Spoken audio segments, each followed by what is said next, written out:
So I want to check out, let's see who we have on. We got Brandon Wood, Carrie Moore, Cindy Sisney. Am I saying that right? Uh, Lisa Atkinson, Sarah Rasmussen, T. Kim Leffler, Veronica Roman, Randy Lay. Awesome. I appreciate you putting your names in there. That helps a ton. I look forward to, hopefully everyone wants to participate. This is a 1 hour CE class. And, you know, you've probably attended other CE.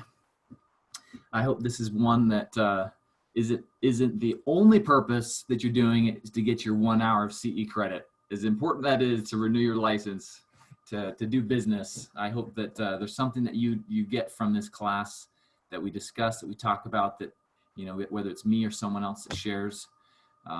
Please take notes, or please take action on something today. So I'll do my best to bring as much topics, questions, content that helps stir some of those conversations to the class. This is one of my favorites.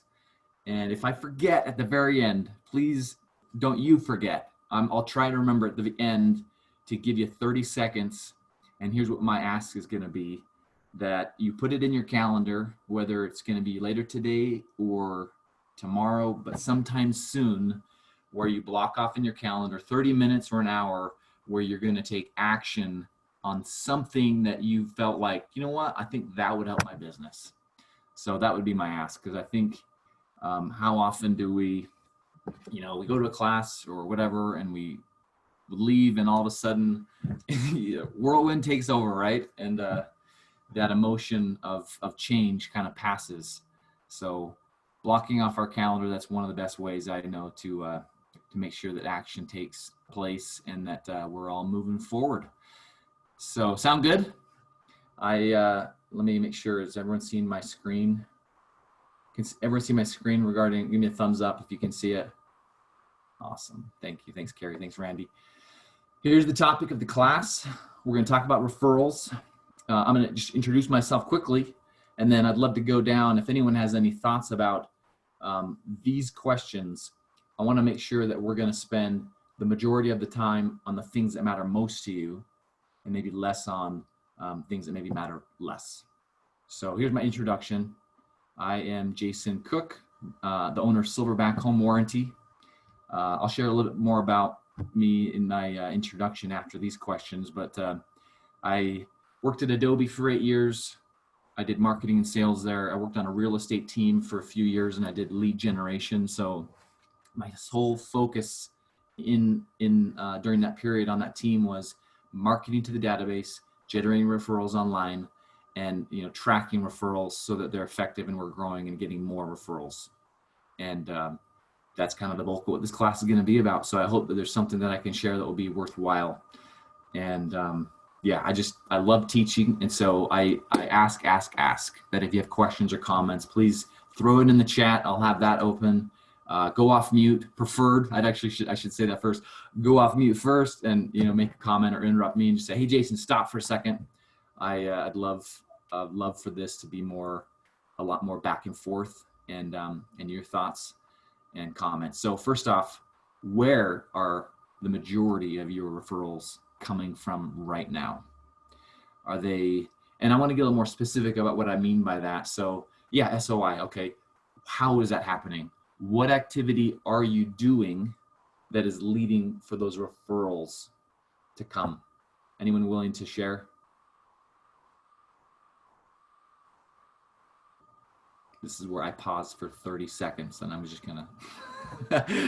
So please, anyone willing to, you know, what activity is leading to referrals for you?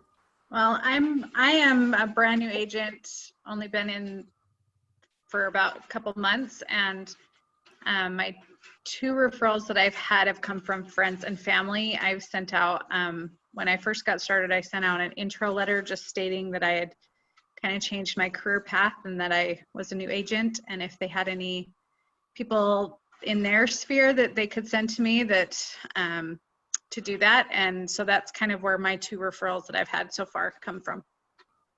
Awesome. Thanks, Sarah. And congrats. right in the business, getting referrals already. You're doing something right. Love that. Anyone else?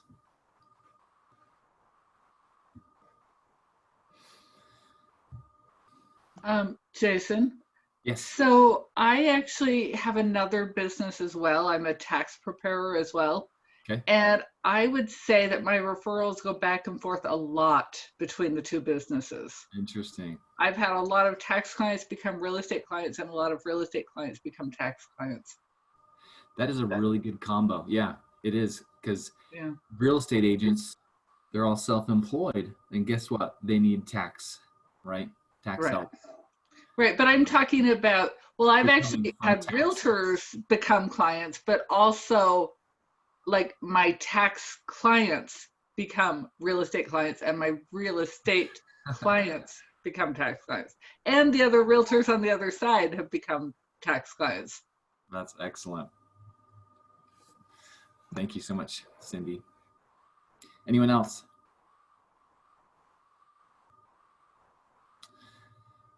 Okay. Again, please just jump in if you have a thought or wanna make a comment or question. So one thing regarding CE. So I'm gonna have 3 keywords that I'm gonna share in this hour. We are gonna end hopefully right at the top of the hour. I'll keep an eye on that. And I'll share 3 keywords. So make sure you write them down. And at the very end, I think this last slide is gonna share, it'll share the email, who you'll want to email those 3 keywords to make sure you get credit. To begin, I want to take 2 minutes on this, and I'll be really quick. It is related to real estate and referrals, but it might not sound that way at the very beginning. But this might be the most important thing we talk about. So, I love this image, if you can see that. And I want you to think about yourself as I tell this quick story. How often have you been in that comfort zone where you feel safe, where you feel in control? And that is the dead zone. That's the falling back zone. That's the shrinking zone. The fear zone is where, it's a little uncomfortable. And I'd probably even say, where you find excuses and it pushes you back into your comfort zone. The learning zone is where you're actually pushing and powering through that fear zone. And you're probably still actually feeling fear, but that's okay. You're learning new things, right? You're extending your comfort zone a little bit because maybe you've done this thing long enough. So when I talk to agents about door knocking or, any of those prospecting activities, they do have a fair amount of fear for the first few times that they do it. Then there's this growth zone. So here's my quick story. I worked at Adobe and I loved it. It was an awesome job. I learned a lot, I grew a lot, I made a lot of money. And then I got to this place where I hated it. And I was comfortable. And this was my desk. And I'd sit there. And you could see this guy over here, does he look just super engaged and just like in love with his life? Like, can you see him? His name was Ben. And that was me too. Like, that's what my life was like. I looked like him. I think he was shopping for pants or something over there. Anyway, I was in this comfort zone where I wasn't growing, I wasn't learning, I wasn't enjoying what I was doing. And I'd wake up and I would be like dead inside. I would dread going to work.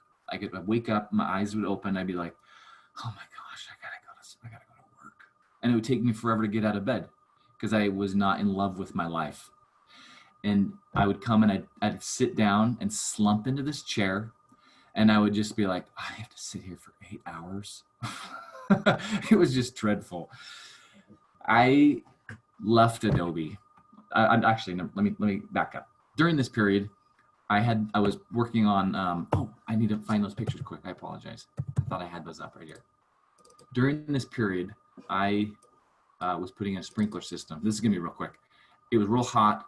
I had this thought, what if I could have a pool in my yard? Then I started researching the costs of those and they're pretty expensive. And I wanted to have a big one because I have a big yard. And I researched that, I think you can actually build one. There's these natural swimming pools. And so I learned a ton about them. I read a couple books. I watched 100 videos, just researched everything I could. I started building. It took me an entire summer from March to September. It was about 1,400 hours. And it was the hardest thing I ever did up to that point. This is back in 2014. And it turned out to be beautiful. And it turned out the last 4 summers that we've swam in it, we swim in it almost every single day of the summer. And then last summer, my wife let me put a zip line over it. Okay, 3, 2, 1, go. You see my screen? Are you guys able to see that? And the kids love it. It's just become a really central place for my family to be together, to have fun. And it's clean water, so it feels good when you Nice. And it's just, I realized this one thing. I realized that I can do hard things, that I can get out of my comfort zone, that I can learn new things. And that was the hardest thing I ever did. And I'm sitting here at this job and I'm thinking, I'm kind of miserable with my life as it relates to work. 5 o'clock, guess what? My life starts. That's what it was like. And so I realized at that point, I can change my future. And that's when that seed was planted that I'm going to go start a business. And that's, I want you to think about yourself as it relates to right now. Is this where you're at? Are you in this comfort zone? And I'm going to urge you to try new things, to get outside of what you've been doing. What's worked, continue to do what's working, right? But also try new things. And there's a lot of things that you can do to generate more business, to make sure that what you're doing, you're going to fail. And that's really what I've learned with a lot of everything with life, right? You're going to fail, but learn from that. And those failures are it's the best teacher out there. So hopefully that was worthwhile. I would love it if you tried something new.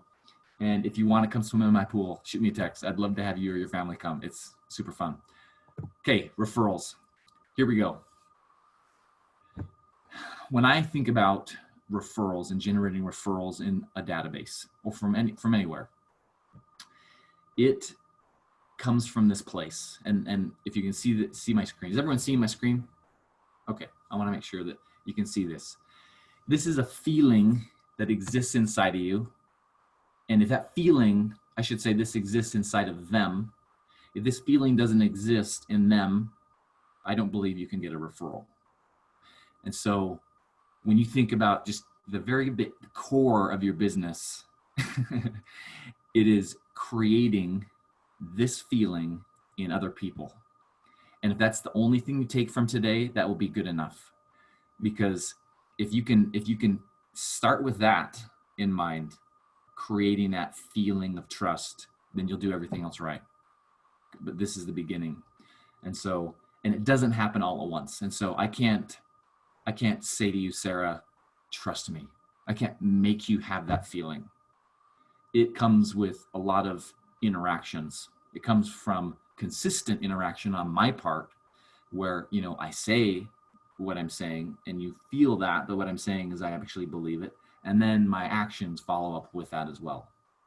That's where trust is built. So this is where I'm hoping that you'll go off mute, because I want to talk about as it relates to business. And I want you to think of your real estate business as a brand, and you're actually selling yourself. Like that's what real estate is you are the brand. And so best understanding, what am I marketing? Why should a buyer work with me? Why should a seller work with me? Why should an investor trust me, right? Understanding what is my unique value proposition to a buyer. Like, why should they work with me instead of a discount broker or, whoever? Why me?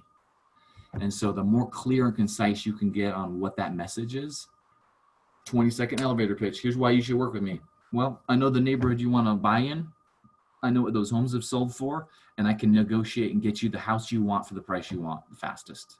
Maybe that's what yours. I don't know. You all have to, I'd encourage you to write down, why should a buyer work with me? Why should a seller or an investor work with me? So let's go off mute. I want to back up just a second to talk about brands you love and trust. Or if you want, brands you don't like or don't trust. There's a few of those too.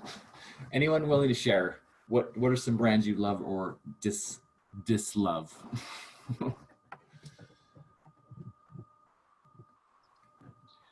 For me, one of the brands that I don't trust, at least some of their tools, are Harbor Freight, just because of some of the the experiences I've had with their cheaper tools. Now, some of them are good tools and last me a long time, but for the most part, I tend to stay away.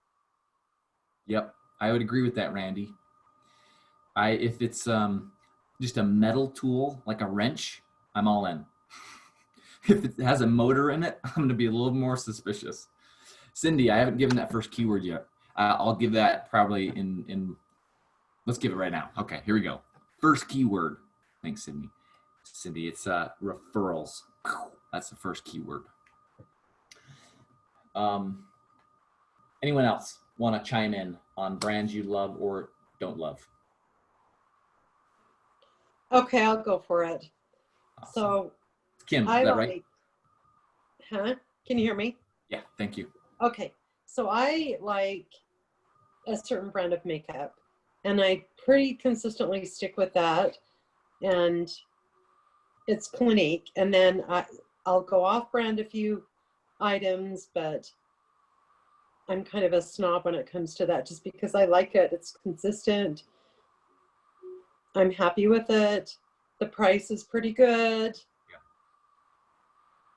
The quality and consistency, right? That's Yep. Yep. Interesting. I love Tupperware. Tell us about it. I don't know. It just lasts forever. I've got pieces that my mother-in-law gave me that she handed down to me, and I've been married 35 years, and they're still going strong. Awesome. Cindy, have you ever replaced your Tupperware? Yeah. I know. That's one nice thing is you can, if something happens to it, you can call and they'll send you new stuff. Yeah. I actually I sold Tupperware for actually a couple of different times. Yeah. So, yeah. Cool. Likability. So this is going to build trust. This one has a lot to do with your persona, your personality, the energy that you bring, how likable you are. Here's an interesting thing I'd encourage you to do is you'd have to ask this question from someone that knows you, but you also know that they're going to tell you the truth. Ask them from a scale from 1 to 100, how likable am I? Like, why am I only 80? Or why am I 65? Or, why am I 95? And get a little bit more details, but, or as far as like, how do I come across in that, first interaction with someone? Those kind of things, whether you're keyed in on kind of that feedback loop, how aware are you, right? How self-aware are you of how you come across? That is going to build trust or erode trust. I want to cruise through these because I have a couple of practical things I want to share as far as things you can do to generate business and referrals. So education is a big one. If you're newer in the business, right? If you're brand new, it is okay that you don't have all the answers. And if you don't know the answer, right? I don't know, but I know who I can go and find out. Let me get back to you. That is the best thing you can say. And everyone knows someone that, as far as like nonverbal communication, when someone shares something and you can kind of see through them when they're sharing it with the intent to like, they want to sound important. They want to sound like, oh, look how much I know. That isn't helpful in real estate, right? You should share something and not be connected to the result of your client, right? About what they think or feel about what you share. Let them make up their own mind. And so make sure your communication is maybe along those lines. Familiar. This one has a lot more to do with how often you're in front of someone, like you yourself, your body, but also social media. So it could be both of those things, but kind of how top of mind are you? And not just yourself, but also what you're trying to accomplish is real estate. And so how often are you familiar with someone as it relates to real estate? So if my thought would be, if you're not getting a referral from your best friend, whose fault is that? You should be pointing, right? Like this. And so there's kind of 3 hurdles that we're going to talk about here in the next 10 minutes or so, and they'll be interspersed. And so I'll just mention them all right now. but we'll get to them. The first one is they don't actually hear that real estate's happening around them. The statistics, right? They've done reports that show if you're in the United States over the age of 18, you hear about real estate at least, I've heard 4 times a week, 3 times a week. So it's happening. People are hearing about it. People are in conversations that are talking about real estate. Some of them are nonchalant. Some of them are just real, oh, I'm thinking about investing. And you know what? It goes in one ear of your friend and it goes out the other because it's not important to them. They're not buying a house. They're not selling a house. They're not investing in real estate. And so if you haven't had that conversation with them, then you won't be able to get a referral from them. So what I'd say probably the hardest thing to do is to actually help people hear that real estate's happening around them and how they can help you. And so that's the first one, is hearing it. Second one is actually making the connection and connecting you with them. And then I'd say the third is just the mechanism of rewarding referrals. So here's what I mean by, actually, I'll share a script. Hopefully this is one that might help, or, there's lots out there. Here's one of my favorites. So let's say you're talking to your friend, your mom, a neighbor, and real estate comes up and you talk about it. The best thing I believe you could say is, yeah, you know what? All my business comes from, my clients, my past clients and friends and family that think of me and connect me with people. So word of mouth. Word of mouth is the best way for me to grow my business. And so, in the next 2 weeks, you might find yourself in a conversation where someone's talking about real estate. Maybe they're talking about buying, or maybe they're thinking about investing, or they wonder what their house would sell for. The best thing, it helped me so much. If you connect me with that person, that would mean a ton. Would you help me with that? Something simple like that kind of script where you're asking for help and it's very specific, and it's even even a timeline. In the next 2 weeks, you might hear about real estate.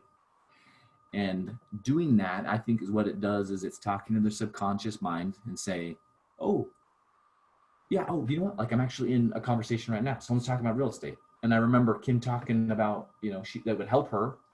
And so you're overcoming those hurdles. And so the more people you can empower and enlist to help you, the better. But it requires you to make that step of asking for help. And so when I talk about familiarity, that's you yourself, your person in front of people. So as it relates to real estate, so that could be any of those prospecting activities, whether you're doing open houses or door knocking, farming, for sale by owners, expireds. So those are a lot of things that you could do to be in front of people. If it's related to your database, calling them once a quarter is a really great thing, and having good excuses, or a pop by. If you have clients, past clients, pop buys are amazing. If you have just a simple gift that you can give them, Thanksgiving pie, awesome idea of just dropping off something. Any thoughts on these 3 or 4 that we've talked about so far, as it relates to building trust? I used to bring cinnamon rolls to all my clients every Christmas time, and it worked. I definitely got referrals from it. That's awesome. I know, but then I went back to school and I kind of got out of the habit, and yeah. But it was good, but it took a lot of time. It got to the point I took days. I mean, making the cinnamon rolls wasn't the problem. It was delivering them all. Yeah. Yep. I know that there's companies out there, even local ones, that will deliver little gifts or treats for you. It's kind of expensive. You upload your database, but for just 2 brownies or something, I think it's like $8 or $10. But you can do things like that as far as sending things. Those aren't as effective, obviously. Yeah, because I think with that, like, it actually gave me a chance to chat with them for 10 minutes. Yep. Mm-hmm. I think the only time where I do something like that, where you're paying a company to send those, is when you have so much business you can't handle it, and you're maybe just using that one gift as a reward for a referral, instead of your pop by or your quarterly touch base. Helpful. Being helpful is going to build trust. And here's one way to think about that. Quick story. An agent I know, his name's Justin. He was telling me about, he worked with these first-time home buyers. They were talking, husband and wife, about, oh yeah, we've never owned a house. We have to mow our lawn. We've got to buy a lawnmower. We got to wait till the next paycheck to pay for that. And so, that's all they were talking about. Like, they weren't even asking for help. And he inserted himself and said, oh, I'll help you. I'll come mow your lawn for the next few weeks until, paycheck. I love that, because he had to load up his lawnmower and he was giving of himself for like 2 or 3 weeks, right? 2 or 3 hours on every Saturday, where they saw him, where he was giving. Do you think those buyers are going to ever use anybody else? Like, they're going to love this guy forever. And another thing he could have done, right, is buy them a lawnmower and slap a logo on there, and forever, right, they're going to be using his lawnmower and they'll think of him every Saturday when they mow. That's another cool thing you could do. Another way, as far as like how, clients are thinking about this, is whether they know it or not, this is what's happening. Like, with every phone call you make with them, every action you take, every time they see you, they're going to ask themselves this question: is Carrie doing this because she has to, because it's her job, because she's a realtor, this is her, it's code of ethics or whatever? Or in this other bucket, is she doing this because she cares? Is Brandon doing this because it's his responsibility, or is he doing this because he's actually my friend? And this is where, I don't think you can fake this over a long period of time. Like, eventually, if you genuinely don't think or feel that way, I think they'll know. But what I'm getting at is, as you work with your clients, know that this is happening, and most of the actions that you take are going to go into the bucket of, oh, they're doing this because that's their job, they have to. But if there's any way possible that you, in all sincerity and genuinely, can do something that shows that you care, and that is what will build an insane amount of trust, and will help survive that relationship that you have with them post close date. And that's one of the struggles. I want to tell 2 quick stories. Anyone have any comment before I tell these stories? Okay. First one is one of my failures. But here's where I learned the most, guys. And maybe you do too. Like, you learn the most when you fail. And so after I built this home warranty company, I knew a bunch of agents, and I went into the office of this one agent that I knew. I communicated with her a lot. We were not best friends, but like, we were acquaintances. And so I went in, gave her my best home warranty pitch in 20-30 seconds. It was the best. It actually wasn't, because this is what happened. She said, Jason, stop. She's like she didn't want me to even continue. She's like, Jason, stop. Like, out of my cold dead hands would I ever switch to another home warranty company. And I'm like, what? Like, what? I've never even heard that before. Like, why would you even say that? I would get if you said that because of, your lender, right? He spent so much marketing, or maybe it was title, they did a ton for you, but like, home warranty, like what did they do? Like, how are you like so committed? And so she told me one time at one of my events, they came and they emceed the event, and it was awesome, and I'm so grateful, and forever ever, like, I'll send them my business. And I was like, wow, that's really cool.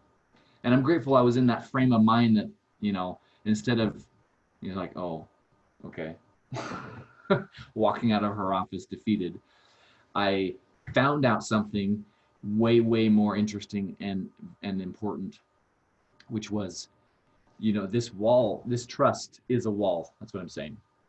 It's a wall, and you, the agent, as you're interacting with your clients, get to decide how high that wall is.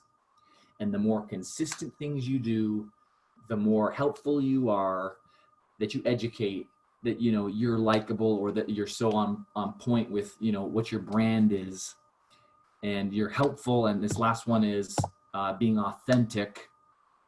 That is what's going to make that wall really high. The truth is that wall erodes over time, just all by itself naturally. Just time is going to erode it. So if you were the best agent that they ever had in the entire world, if you don't communicate with them, what's going to happen in 5 years and they need to buy again or sell their house? They're going to go to another agent probably, because it's all about communication and being familiar and staying top of mind and building trust. So here's my other story. This one's personal, and I'll tell it quickly because it does teach a couple things that I hope will help you think about how you're interacting with. This one's specific to buyers and sellers. So while I was working at Adobe, me and my wife bought a house in Springville, and the agent we used did an awesome job, got us the house we wanted for the price we wanted. And as far as I knew, like I didn't know anything about real estate at the time, did everything perfect. Right? He probably didn't, but according to me, he did everything perfect. And we moved in, we lived there for 5 years. You know, crickets, right? Didn't hear from him. And me and my wife had been thinking about buying. This is when Adobe had built their facility up in Lehigh, and we're thinking, oh, it's the north part of the county. You know, maybe we want to move up that way. We didn't give it a lot of serious thought because we were happy where we were. And this is what happened. I'm at work, minding my own business, doing my work, and I look over, my coworker gets a basket with balloons on it. And I'm like, what's that?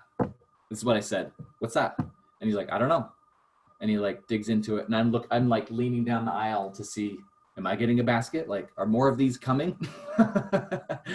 And he digs in there and he finds a business card of his agent. And here's what's weird. He sits right by me. Like, we're friends. We talk. We go to lunch together like almost 2 or 3 times a week. I didn't know he was selling his house and buying a house. And I asked him, when you moving? And he's like, oh yeah, we're closing in 2 days. I'm like, serious? Like, why am I hearing about just this now? And so that was weird. And I don't know if he's an anomaly, but I do think some people like to keep work, personal, and they're not going to talk about it. But here's what's funny is I asked him, how did it go? You know, you guys are moving? And I see that, you know, his agent dropped off a basket, and he tells me, oh yeah, it was really good. He was an awesome agent. Like, yeah, he helped us sell our house. We got a little bit more, and we're moving in this other house. He was awesome. And so guess what? I start thinking, maybe we should move. This guy's herd mentality, right? Like, we weren't even thinking about moving. And all of a sudden my coworker's moving. And so now guess what I have on my mind? Maybe we should move. So I take his business card, I call up the agent, and I say, you know what? Me and my wife are thinking about moving. We weren't even thinking about moving. But now it's on my mind. And because of that basket, I call the agent and ask, hey, you know, we're kind of thinking about moving. Do you think you could help us? What do you think that agent said? Nah, I don't have time. Of course, right? His marketing is working. And that one especially, because it's not like we were actively looking for houses or anything. We weren't. We were in a pause phase, right? We were in a standby. Like we thought about it maybe once, but we weren't actively thinking about it. And so because of the basket, uniquely placed at a place that made my friend talk about it, it created an opportunity that made me think about buying, made me use the agent that did that. And here's the weirdest thing is, like, I have 2 agents that I know about in my life. One that actually helped me buy a house, that did everything right 5 years ago. And this one that I know nothing about, but that he had a basket and my coworker used him. And which one did I go with? Huh? This one that I didn't really know. Because here's a couple, part of it had to do with that stupid basket, guys. I made that decision to go with that agent mostly probably because of that stupid basket. I thought, I wonder if I'm gonna get a basket. Like, how dumb is that I'm gonna make that decision off of that? So I want you just, hopefully the psychology that helps a little bit, placement of that. One more part of this story and then we'll move on. I did get my basket, by the way, if you're wondering. And then like a couple days after closing, this agent shows up at my house and he says, and he walks in our door. And at this point, like, here's what happened in my head. We got the house we wanted for the price we wanted. and the agent got, you know, $10,000 commission. And so I felt like we're square. Yeah, we're square. Like you got what you wanted, we got what we wanted. So I was probably a little more transaction based as it relates to that relationship. But he comes in, he's super friendly. Like we got to know him really well. He was a really nice guy. He brings us a blanket with our name on it. And he says, "Oh, Jason, Sally, I'm so happy that you guys were able to get into this house. You know, I just wanted to drop this off. And, you know, I don't know if you know, but like I don't spend any money on marketing." Here it goes. Here's the script. I don't spend any money on marketing. You know, all of my clients come from, you know, word of mouth. They're the lifeblood of my business. And, you know, who do you know that's thinking of buying or selling that I could work with? And he just pauses. And I think, I can't think of anybody. I don't know. And he didn't stop there. He said, then he gave that line, which was, "You know what? Thank you for thinking about it. In the next 2 weeks, you know, you might find yourself in a conversation where someone's talking about real estate, maybe buying, selling, investing. Would you please connect me with that person? That would mean a lot to me." And I said, "Sure." And then he left. And then here's what happened. In my mind, I didn't know this happened. I was not aware of this happening. Like, only reason I'm aware of this that happened is because I know more about what I know now. But now in my mind, this is what happened. I felt indebted to him. I felt like I owed him. Not in a bad way. He asked for help and I like him. And I told him that I would help him. And so here's what happened over the next month. I found myself inserting myself in conversations that I had never inserted myself in before. All of a sudden, like I'm at work and someone's like, "Yeah, like we were looking at Traverse and, you know, maybe we're looking at maybe moving to American Fork." And guess what? My ears are on fire. Because I'm like, I told him I was going to help him. And they're talking about real estate. Like, I wonder if they have an agent. So that's what I said. "You guys have an agent you're working with?" And they're like, "Yeah." And I was like, "Oh, you should use mine. He's better." And like, that was it. Then I heard it again, like a few days later, it was like a week later, I inserted myself in another conversation. And it took me 2 or 3 until I was able to get a referral and pass it to him. So I felt like, okay, we're square. So I hope that's helpful as you think about how referrals happen, what happens inside people's minds. I think that is, I think that's a good way to think about it. Second keyword, trust. Don't ever forget it. Second keyword is trust. Was that helpful? Like a couple of those stories with either the psychology of it or some practical things you could be doing. Here's another one, practical. You could do this today. I've heard this work over and over and over again, that this works, that you'll get a referral today if you do this, if you have enough people to actually call.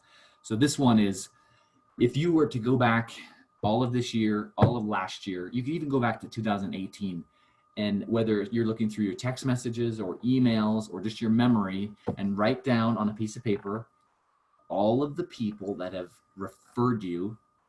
And it doesn't matter if you closed with those people or not. Like, if someone did the activity of referring you to somebody, oh my goodness, like you should like celebrate that. Maybe you've already thanked them. Maybe you've already gave them whatever. Maybe you've already paid them. But how nice would it be if you wrote down this whole list? Maybe it's 5 people, maybe it's 10, maybe it's more. And you call them up today and you said, "Hey, you know what? I was thinking about you today. And I wanted to call and thank you. You know, back in 2009, last year, you referred me to the Jones family. I really appreciated that. It meant a ton to me. And I just wanted to call and thank you because that meant a ton. What are you up to? What's new with you? Like, I just wanted to connect. How are you doing?" I think that'd be a simple phone call. It's a thank you phone call about a referral that they gave. You're not making a big deal about it. And I'd actually recommend not even asking for a referral. And whether they closed or not, like that doesn't matter either. But you're thanking someone for what they did. And you're reminding them, right? I mean, there is a little bit of implied, "I would like that again." But you don't have to actually say those words. I have seen that work. And so I think that'd be a great activity. Okay, another practical thing. And then, man, there's 3 or 4 things we could get to. We haven't even talked about social media yet, guys. Okay, this one's really important. As far as the referral, the rewarding mechanism. So does anybody know what the state says that you can legally pay for an unsolicited referral? So you got a referral. What can you pay that person up to a certain dollar or value? Does anybody remember? I believe it's 150. It used to be 150. Yep, Oh. it got changed. It got increased. Is it 250? 250. Yep. And so what I don't want you to do, I mean, you can pay 250 for a referral. You really can. There's not a problem if you can afford that. What I don't want you to do though is to think, oh, every referral will get 250, and to think one and done. That's all you should do.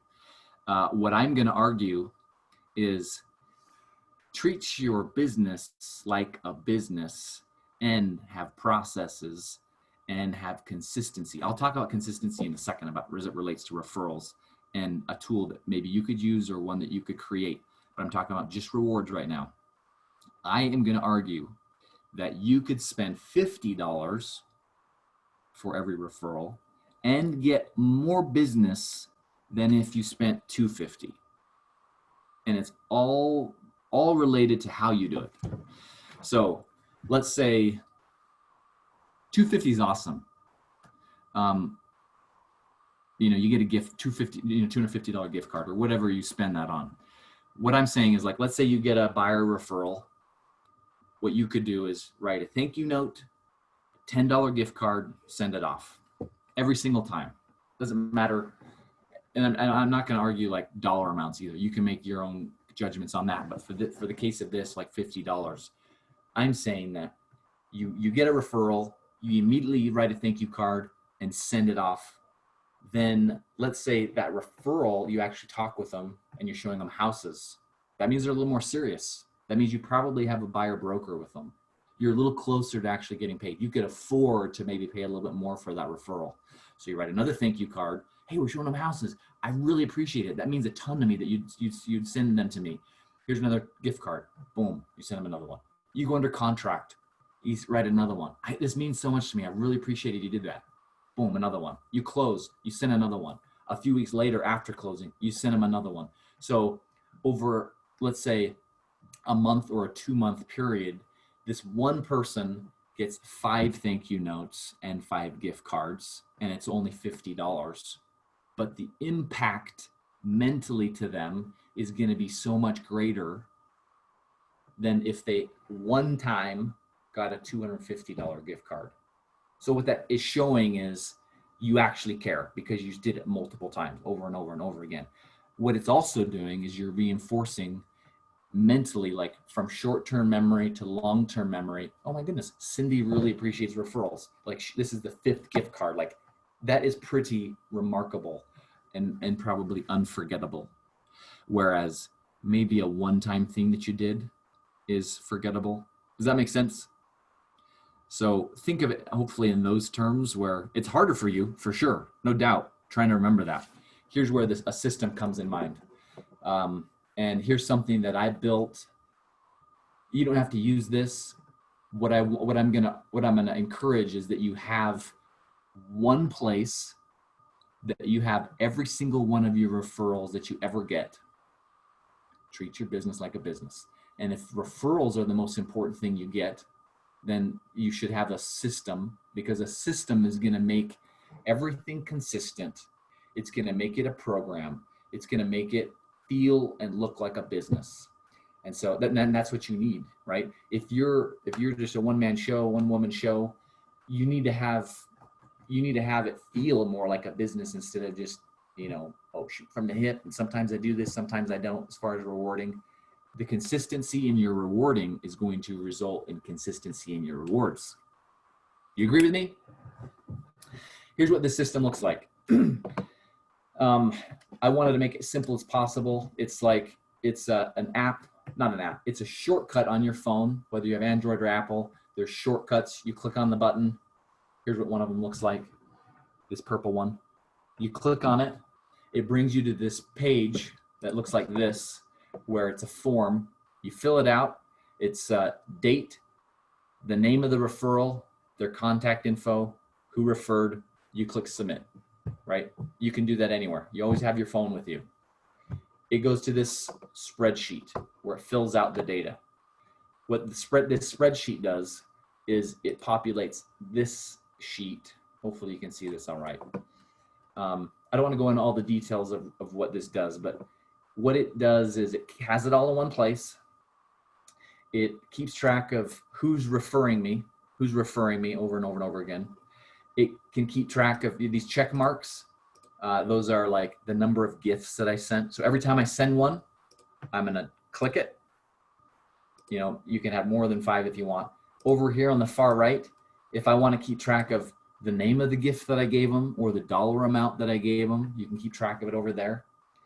And then when you close, this is important, you are going to keep track of where did this one come from? So how was it sourced? You know, what activity did I do that generated this referral? And then your gross commission income, you want to keep track of. If you do events, if you do micro events, if you spend money on your clients, like think of an event as any money that I'm spending on my database.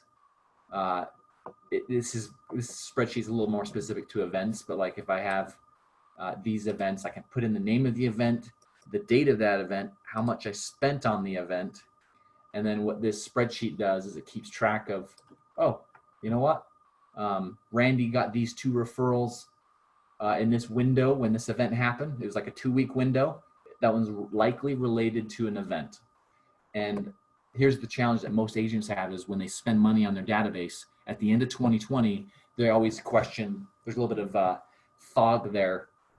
Well, I spent about 3,000 or 4,000 on, you know, pumpkins or pies or whatever it was. How much did I get back, right? Maybe pumpkins and pies aren't the greatest example because it's just so recent, but maybe, let's say you did something back in March and you're like, what was my return on that, right? Should I do that again? Was that successful? And the only way that you can know that answer, and I believe you have to know that answer, is if you keep track of all of your referrals and where they came from. And so, you know, maybe this guy, Kevin, maybe he came to your event and, you know, it was 3 months down the road that he actually like bought. And so remembering, oh, that interaction started with this event, you should definitely source that one to this one. And so having a spreadsheet, or whether you do it on paper, it doesn't have to be, just all in one place. At the end of the year is where you should do your little analysis. And so one more thing this report does is it just kicks out, you know, here's a number of referrals, the average number of gifts, and how much I spent, and how much I got on, you know, relates to events. This way, you know, if you're winning or losing, if you're growing your database, you know, the referrals, or if you're getting less. So being a little bit more analytical about it, I think would be helpful. If you want more referrals, focus on it. And one way to focus on it is to keep track where they're coming from, how you're rewarding them.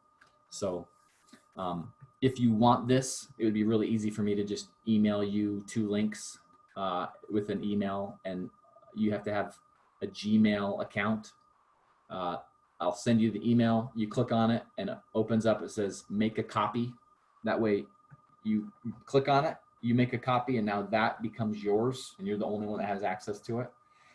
There's a couple of instructions to link that Google form with the Google Sheet if you want that. So that would come in the instructions. You could just have the Google Sheet where you just fill it out. But yeah, shoot me your email shoot me your email over the chat or text. I'll throw my number in here if you'd like that. Oh, I think I sent that privately. Let me do it to everyone.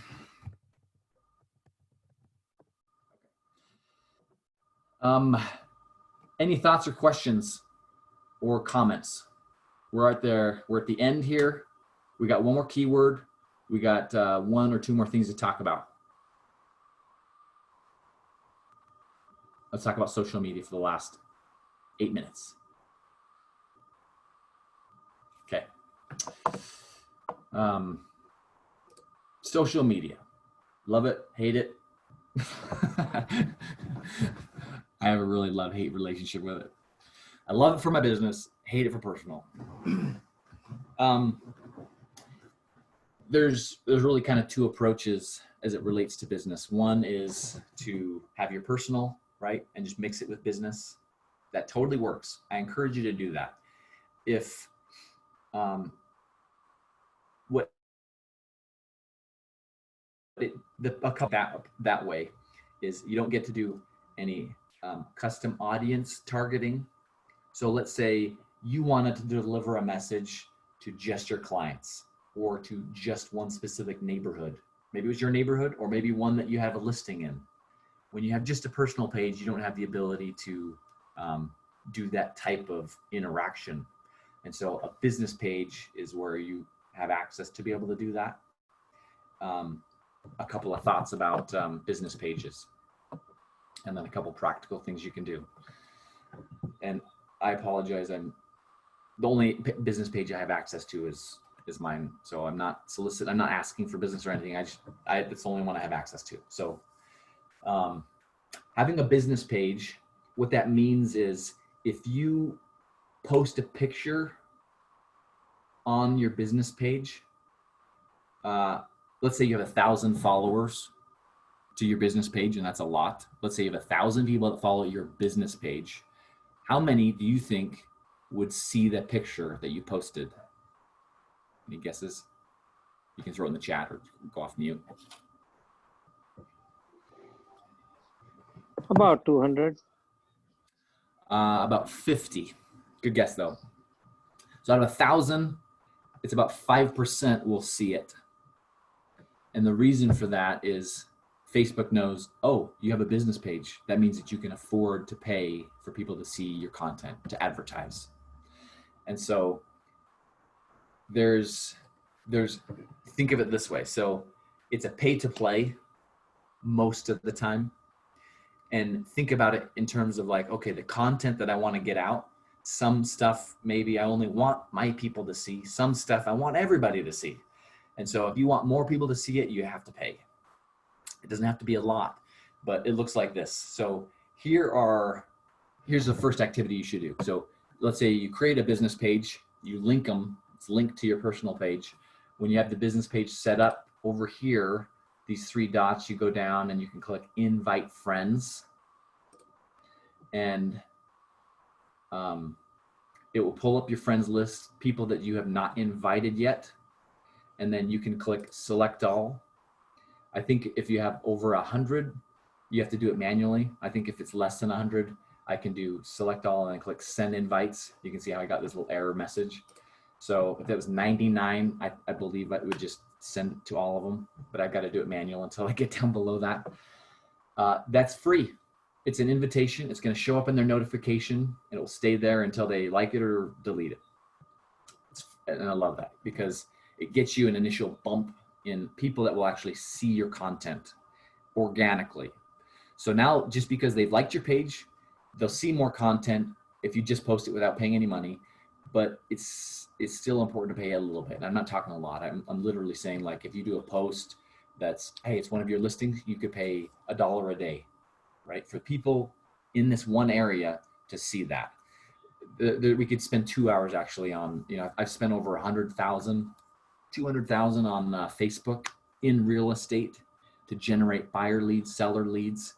And there's not a lot of ways to make money on Facebook with real estate. There are a couple ways that work. So I'm not saying it does work, but I had to fail a ton to find the 1 or 2 ways that actually work.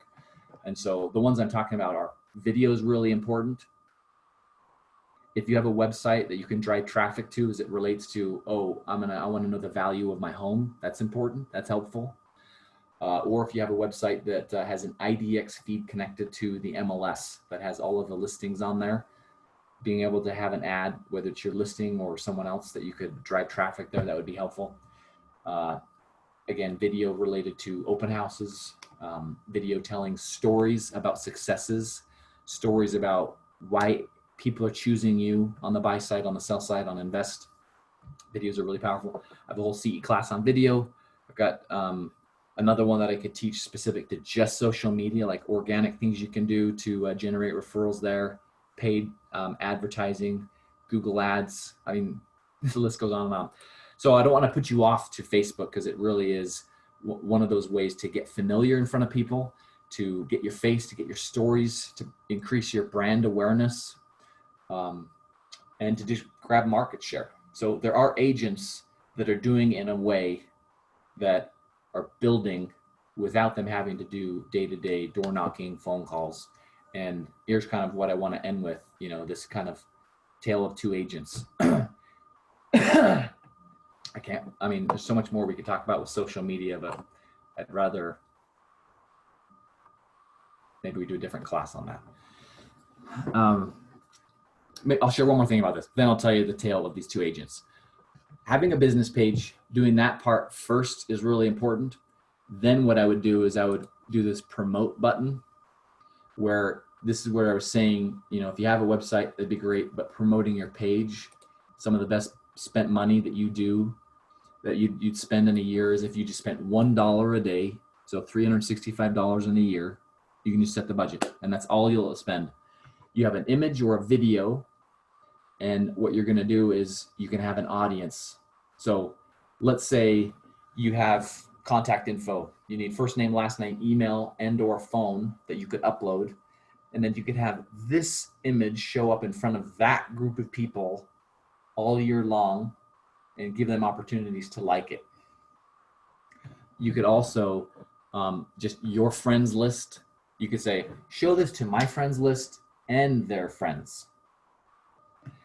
And that's where it gets cheaper over time. The more people that follow your page, the cheaper it gets to market to these people, because these are the ones that can influence your business.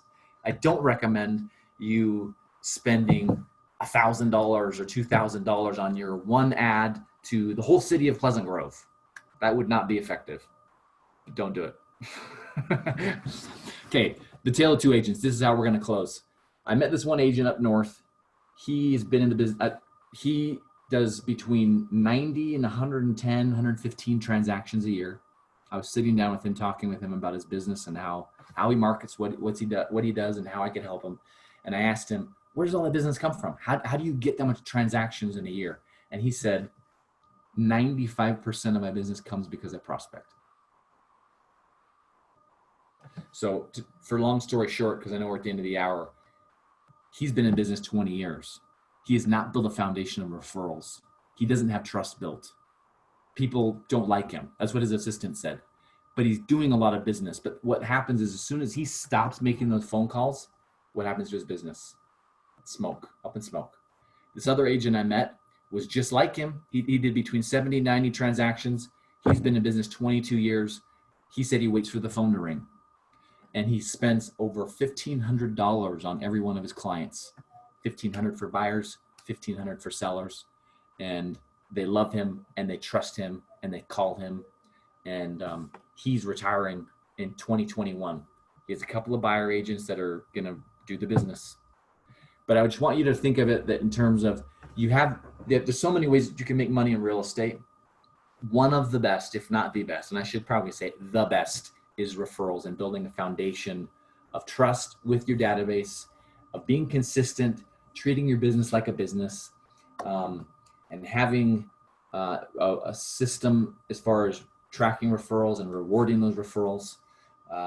So let me close with that and invite you to make a difference. Please put 30 minutes or more into your calendar. Don't forget, please make a change. Do something with something that we talked about today that's going to improve your business. And the last keyword is energy. So energy is the last keyword. And I appreciate you coming today. Please email Mike those 3 keywords, Mike Johnson. His email is mike@silverbackhw.com. I'll throw that in the chat. And my last thing I'll say, and then I'll shut up because I'm really good at flapping my gums. Thank you so much for coming. I hope this was helpful. I appreciate you commenting and participating. The reason I teach these classes is I want a relationship with you after this class. I hope the tool, I'll make sure that I save your emails and I'll send you that email. Hopefully that tool is helpful to you. I'd love to have a relationship with you after this class and and work together in any way we can. So thanks for coming. I'll stay online here for the next 5 minutes if anyone has any questions, and have an amazing Thursday.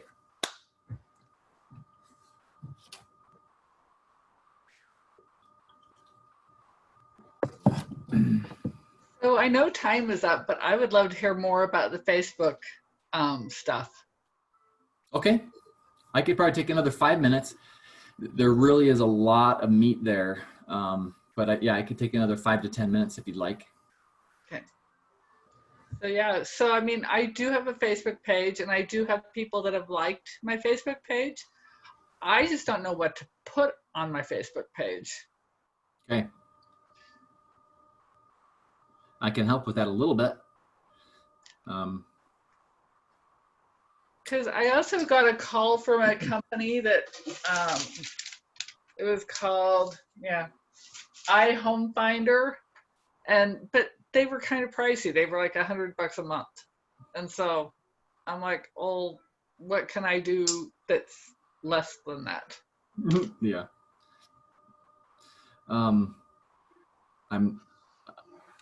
I don't know if I'm the right person to ask that question, because I'm really opinionated about having someone else manage my social media. Because especially in real estate, if it's your database, you know, friends, family, neighbors, you know, someone in your community, you know, if they know you, then they're going to know that the content that's going on there is not yours, or it's not you, doesn't feel like you, doesn't look like you, doesn't sound like you. There'll be a disconnect. So I haven't found a company that does it amazing well. That doesn't even make any sense. That does it amazing, because they don't know you, they don't know what your brand is, and they don't know how to do something custom to you and what you want. Right. So if anyone finds someone like that, I would love to meet them or see what they're doing. Is my page still, can you still see my page here? Yeah. Okay. A couple of things I'd share. And I'll just give you some high level bullet points. I can't go into a lot of details, just time constraints. But the things that we've seen that have been the most effective are, you know, if I'm going to categorize, you know, the reason why we did these posts, this one is help, right? So if I'm going back to my circle, building trust, this post is related to help. Okay, we want to be helpful. We want to be helpful to clients. So the clients that we have on the home warranty side, we have them. We have a whole campaign built around building trust with them, because you know, now that the CE is over, right? I guess I can talk about my business just a little bit, but not every home warranty company is built the same. You know, we're not built on the 1-year model. We're built on a model of, we want referrals like you do for life. And so it's a little more difficult. It's a little more expensive. We have to give up a lot, if not most of that first year, as far as like, we get $500 for a home warranty.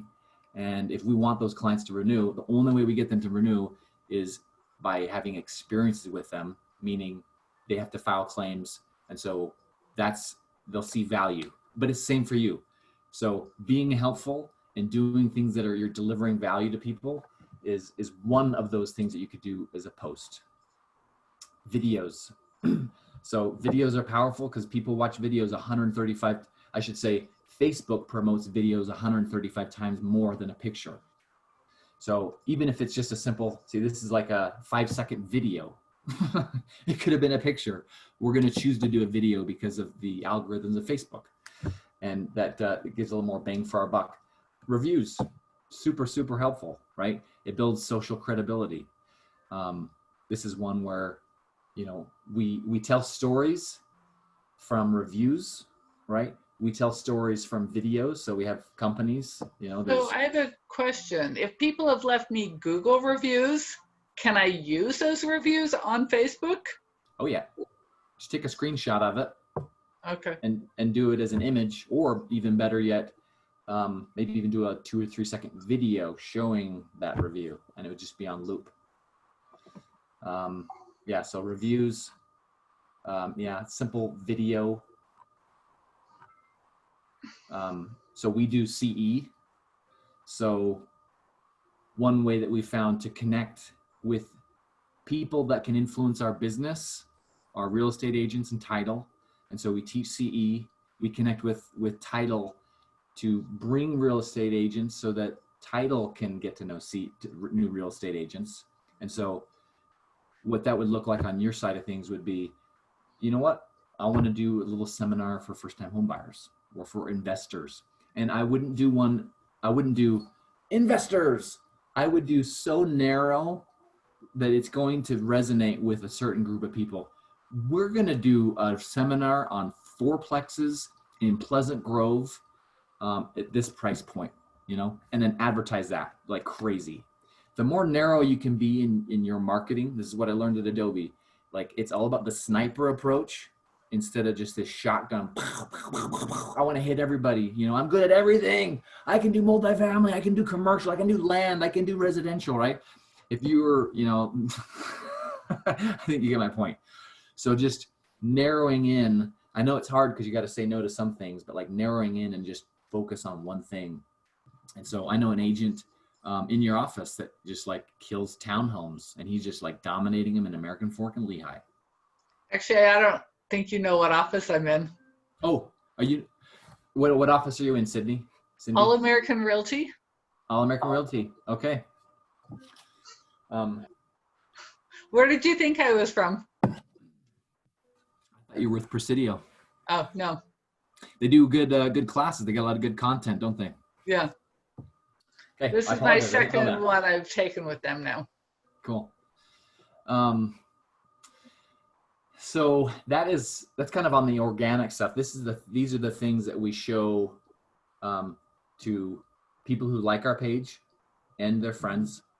And then on the back end, like, we don't have time to go into this, but like there's the whole back end and all of the ads. So these ones are a lot more targeted, specific. So if you're, realtor, if you have a listing, I would recommend doing an ad specific to that neighborhood. You can drop a 1 mile radius around that neighborhood and have an ad, something to the effect of your neighbor in this neighborhood. So I would mention the neighborhood. Yeah. I wouldn't say city. I would say neighborhood. Right. Your neighbor in North Ranch just listed their home. What is your home worth? And so if they click on that, now we're getting into like, are they coming to your website, or are you keeping them on Facebook? That's called, that's the objective on that one is lead generation, where they're not leaving Facebook. You're going to collect their contact info there. So that would be for sellers. For buyers, it'd be a little bit more, you could drop a 1 mile bubble over condos or townhomes and just pay attention to like, okay, what do I know about these people and what are their pain points? So what do I know about them is all of these people, they have 2 bedrooms, which means they don't have 3, which means they also don't have a garage, which means they also don't have a yard. And so any ad that you would deliver to that group of people would be to solve that pain. Oh, guess what? Here's a listing that has a yard. Want to have a yard? Want to grow? Is your family getting larger? You need 3 bedrooms? Stuff like that. Those are ads that really are going to resonate because you're getting down to specific needs and pain points and trying to solve them. Hopefully that is helpful. That's probably all I've got time for. Yeah, but, thank you. I'm going to like your page and kind of see what you're doing on there. Awesome. Thanks, Sydney. Okay. All right, thanks. Have a great day, Okay, Jesse you too. and Thank you. Lisa. See Thank ya. you. Thank you, Jason. Have a great day. You too, same.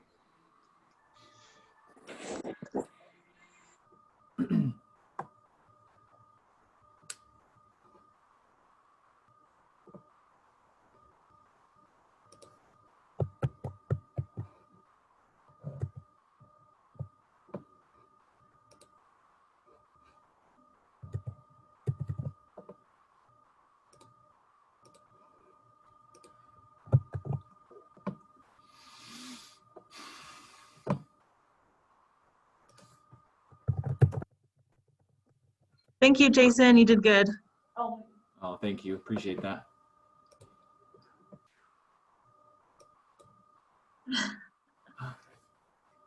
Were you listening too?